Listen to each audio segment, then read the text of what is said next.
The next area that I want to look at is web activity. So as mentioned previously, web activity requires you first of all to create a component of HTML that's copied into every page on your website. So if you come down to admin, at the top of the screen there are a series of drop downs and the bottom one is web script.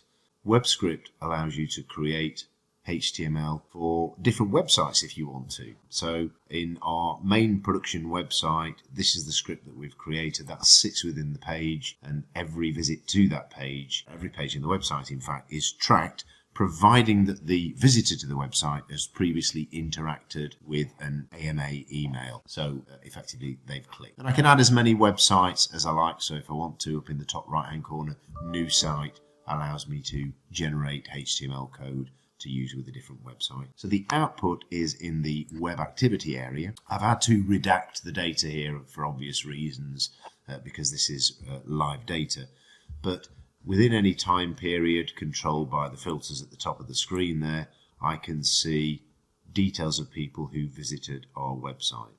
The number of page views is on the right hand side there. Of course I can filter, so if I say 3 and click on the filter greater than, it will just show me those people who've made multiple visits to my website.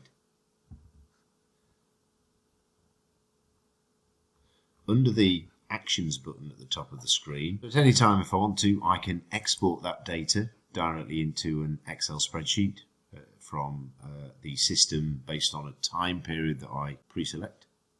As well as seeing the list view, I can query this data on an individual basis. So looking at those people again who visited the website on multiple times, I can see this person here has visited on 11 occasions or 11 page views. So over on the left hand side, if I click on view activity over the small I icon, I can see which pages this person visited, the dates of those visits and the durations of those visits. Now web activity can also be used alongside open and click data to calculate a score for individual contacts within the database. Scores are useful in that they allow you to focus on people who appear most likely to engage with the content. So the score is calculated as a number which is a sum of the total visits to web pages, opens of emails, clicks of links within emails, and that score can be calculated and it can be updated in a field within the Act contact record. So it presents the Act user on looking at a contact record with a score that gives them some idea of how interested or engaged that contact is. But of course that score can also be the target of a lookup or even a group within Act to gather together a group of contacts who have interacted heavily with emails, website visits, etc. So the scoring mechanism is managed down in the admin area. So immediately as we enter admin, the scoring profile area is presented. So here's the default. You can set up different scoring rules, but here's the default scoring rule that we have set up in our database. So each time somebody clicks on a campaign link, 5 points are scored.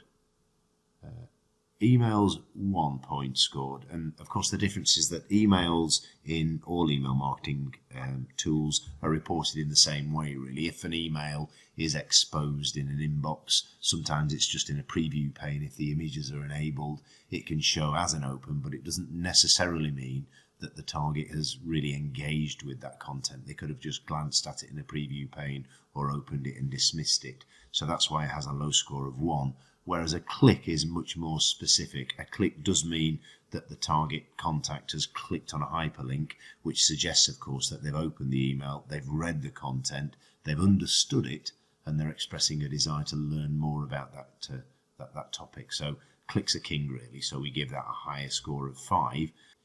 If they click the link and land on a web page, of course, we can give them a score that's appropriate to that activity, and you set these scores, so you decide what's more important, web pages or clicks or landing pages. So if somebody completes a landing page, one of the landing pages you've created in AMA, that can have its own score as well. So the sum of those scores is calculated and mapped to an Act field. So in my case, I'm mapping it to user 9, but you could create a custom field to accommodate that data.